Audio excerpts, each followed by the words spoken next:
Hello guys, welcome to Defense Academy 11. I am Mentor Prashant Kare, ex class 2 officer of ICG and this year I am appearing for UPSC interview. So इसके पहले topic में हमने council of minister पढ़ा था और उसके पहले prime minister पढ़ा था। तो ये काफ़ी ये जो टॉपिक है prime minister, council of minister और आगे आज मैं लेने वाला हूँ कैबिनेट कमिटीज़, ये सभी एक में मतलब एक दूसरे से जुड़े हुए हैं, कनेक्टेड है, इसलिए मैं इसे कंटिन्यू करूँगा। आज इस टॉपिक के एंड होने के बाद आपका prime minister, council of minister और कैबिनेट जो कनेक्टिव लिंक है इसमें से वो भी ख़त्म हो जाएगी और बाद में देखेंगे कि कौन सा चैप्टर शुरू करना है। लेकिन इसी आज के दिन हम शुरू कर रहे हैं कैबिनेट कमिटीज़। तो कैबिनेट कमिटीज़ होती क्या है, पहले तो ये सवाल आपके जहन में आएगा। तो कैबिनेट कमिटीज़ होती क्या है, आपको पता है कि प्राइम मिनिस्टर होता है, उसके अंडर काउंसिल ऑफ मिनिस्टर होते हैं। काउंसिल ऑफ मिनिस्टर में इम्पोर्टेंट रोल जो प्ले करते हैं वो होता है कैबिनेट। कैबिनेट में 15 से 20 लोग होते हैं जो इम्पोर्टेंट जो भी हमारे मिनिस्ट्रीज है, डिफेंस मिनिस्ट्री, फाइनेंस मिनिस्ट्री और कुछ अदर मिनिस्ट्रीज, रेलवे मिनिस्ट्री, ये जो इम्पोर्टेंट मिनिस्ट्री है उसे 15 से 20 लोग ये जो होते हैं वो उसे चलाते हैं। तो उनके अंडर, लेकिन ये लोग में एक्सपर्टाइज नहीं है इतनी कि ये सभी काम कर पाए, तो इसके लिए कैबिनेट में कुछ कैबिनेट कमेटियाँ बनाई गई है। तो हर एक कमेटी का हेड जो होता है वो कैबिनेट मिनिस्टर हो सकता है, हर एक कैबिनेट कमेटी का। तो अगर फाइनेंस की कैबिनेट कमेटी है, फाइनेंस की डिपार्टमेंट की, तो उसका हेड जो रहेगा वो फाइनेंस मिनिस्टर रहेगा, लेकिन उसके लिए काम करने वाले लोग होंगे वो अलग होंगे, ठीक है। तो जो एक्सेसिव लोड है किस पे, हर एक कैबिनेट मिनिस्टर्स पे या हर एक मिनिस्ट्री पे, वो उसे कम करने के लिए कैबिनेट कमिटीज़ बनाया गया है। तो हम देखेंगे आगे कौन से टाइप है, इसमें क्या है। तो पढ़िए, the features of cabinet committee. क्या है फीचर्स कैबिनेट कमेटी की? दे आर एक्स्ट्रा कॉन्स्टिट्यूशनल, पहली बात। In emergence, in other words they are not mention in constitution. The rules of business provide their establishment. इसका मीनिंग ये है कि वो एक्स्ट्रा कॉन्स्टिट्यूशनल है। एक्स्ट्रा कॉन्स्टिट्यूशनल का मीनिंग है, अगर कॉन्स्टिट्यूशन में कभी भी एक्स्ट्रा कॉन्स्टिट्यूशनल वर्ड आता है तो ये बात आप समझ जाइए कि वो हमारे संविधान में नहीं दिया, मतलब कॉन्स्टिट्यूशन में नहीं दिया, ये एक्स्ट्रा कॉन्स्टिट्यूशनल है, उसे कुछ काम के लिए बनाया गया होगा। और जो रूल्स ऑफ बिजनेस है उसकी वजह से उसे बनाया गया है, लेकिन वो कॉन्स्टिट्यूशन में नहीं है, ठीक है। ये बात याद में रखना। कैबिनेट कमेटीज़ का कहीं भी जिक्र नहीं किया कि उसे फॉर्म करना है तो उसे बनाना है, ऐसा कभी भी हमारे कॉन्स्टिट्यूशन में नहीं दिया गया, तो एक्स्ट्रा कॉन्स्टिट्यूशनल है। दूसरी बात, दे आर टू टाइप्स के होते हैं। कौन से? स्टैंडिंग एंड एड होक, दोनों टाइप के हैं, स्टैंडिंग एंड एड होक। स्टैंडिंग एंड एड होक, उसका मीनिंग होता है, स्टैंडिंग मतलब वो पूरे समय के लिए, ऐसा नहीं कि अभी फॉर्म कर दिए और उसे डिज़ोल्व कर दिया काम होने के बाद, तो वो पूरे साल चलेगी, कुछ ना कुछ काम तो उसे रहेगा या ना रहेगा, लेकिन वो स्टैंडिंग है, वो पूरे साल तक चलेगी। लेकिन एड होक जो होती है वो टेम्पररी इन बेस होती है, पढ़ेंगे आगे। The former are of the permanent nature, former मतलब स्टैंडिंग वाली, वो परमानेंट नेचर की है, while latter that is ad hoc is temporary in nature. The ad hoc committee are constituted from time to time to deal with the special problems. Okay, so they are disbanded after the task is completed. बाद में उसे बंद किया जाता है add होक को, उसका नाम ही है एड होक, टेम्पररी इन नेचर। आगे, they are organizational device to reduce the enormous workload. Cabinet committees क्या है? They are organisational device to reduce the enormous workload on cabinet. They also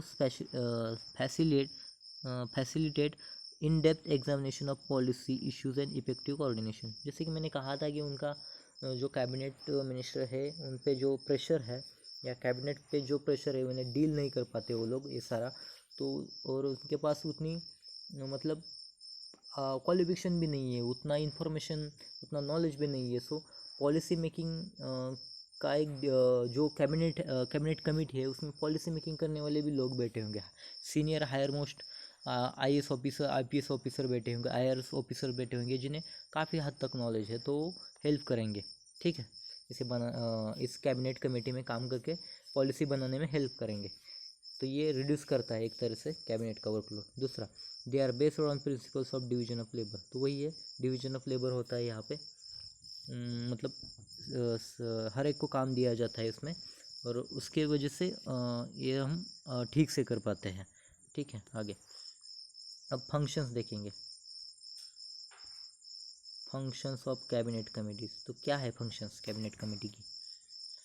तो political affairs committee deal with, ये बहुत ही important है, इसे आप star mark बना के रखिए, वेरी वेरी IMP, इसी पे क्वेश्चन पूछा जाता है।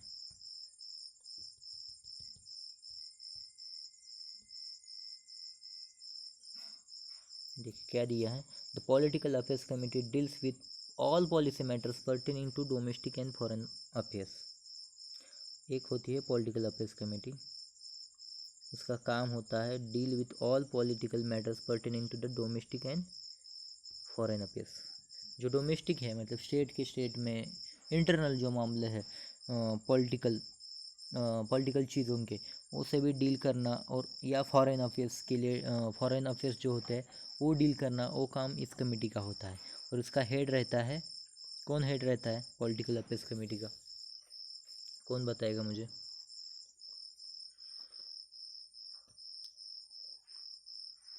जो पॉलिटिकल अफेयर्स कमेटी होती है उसका हेड PM होता है।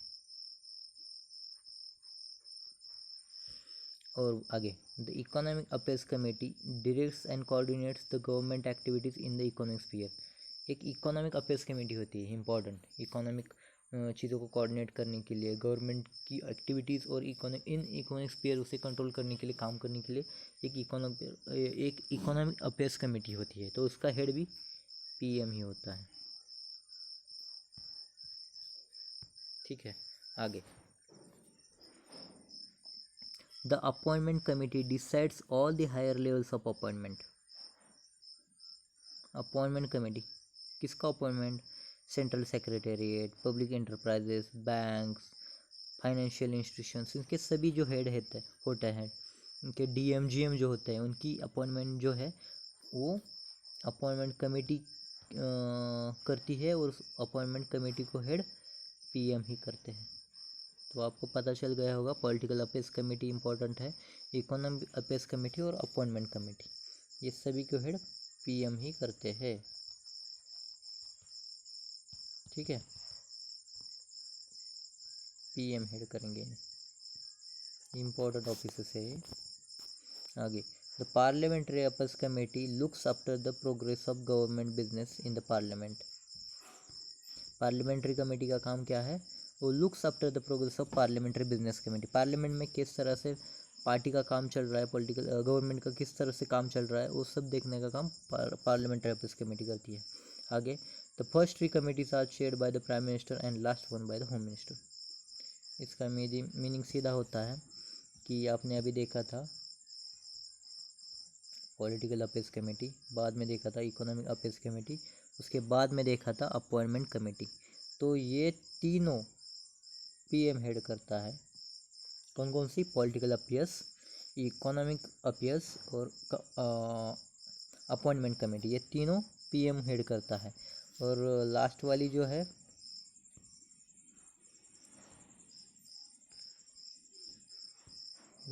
हमने देखी थी पार्लियामेंट्री अफेयर्स कमेटी। तो पार्लियामेंट्री अफेयर्स कमेटी को कौन करता है? Home minister, HM। Parliamentary affairs याद रख सकते हैं आप ठीक से। फर्स्ट 3 को हेड करेगा PM, लास्ट वन को मिनिस्टर। अब देखिए, the cabinet committee, all of the cabinet committees, the most powerful is political affairs committee, described is often described as super cabinet. कभी कोई भी क्वेश्चन पूछ सकते हैं आपको कि सुपर कैबिनेट किसे कहा जाता है? तो सुपर कैबिनेट उसे कहा जाता है जिसमें पॉलिटिकल अफेयर्स कमेटी के लोग होते हैं, उसे सुपर कैबिनेट कहते हैं। उसमें PM होते हैं, फाइनेंस मिनिस्टर हो सकते हैं, पॉलिटिकल अफेयर्स कमेटी में, और वो सबसे पावरफुल मिनिस्ट्री मतलब कैबिनेट होता है, इसलिए उसे सुपर कैबिनेट भी कहा जाता है। सो इस वीडियो में हमने आज ख़त्म कर दिया है कैबिनेट कमेटी वाला हमारा चैप्टर। आई होप कि आपको समझ में आया होगा। जो लास्ट स्लाइड है उसमें सब ये 2 स्लाइड है पॉलिटिकल अफेयर्स, इकोनॉमिक और अपॉइंटमेंट, उसके बाद में पार्लियामेंट्री। तो ये 4 ही मतलब 2 लास्ट की जो स्लाइड्स है वो बहुत ही इंपॉर्टेंट है, उससे भी क्वेश्चन आएंगे। अगर पूछा जाए क्वेश्चन तो उससे पे आएंगे। सो आई होप कि आपको ये वीडियो पूरी तरह से समझ में आया होगा। Please guys comment, share and subscribe this video.